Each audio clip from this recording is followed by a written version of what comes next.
দলবল বুঝি না, পীরও বুঝি না। কারণ কবরের দিকেও পরিচয় দাও আমি চরমনায়ের মুরিদ, এই পরিচয় কাজ হবে না। আমি তাবলিগ জামাতের লোক, আমি জৌনপুর ফুরপুরা, আমি সারসিনা, আমি আটকশি, আমি রাজারবাগ দেওয়ানবাগ, আমি অমুক বংশ, সৈয়দ বংশ, চৌধুরী বংশ, তালুকদার বংশ, আমি বিসিএস ক্যাডার ডক্টরেট, আমি অমুক তমুক সমুক, আমি অমুক দলের লোক, আমি অমুক বংশের লোক, অত বড় শিক্ষিত। এ কবরের যাত্রীরা,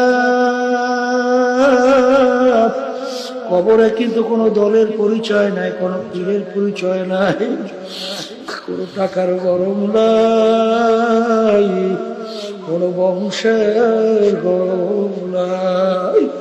কবর কিন্তু প্রশ্ন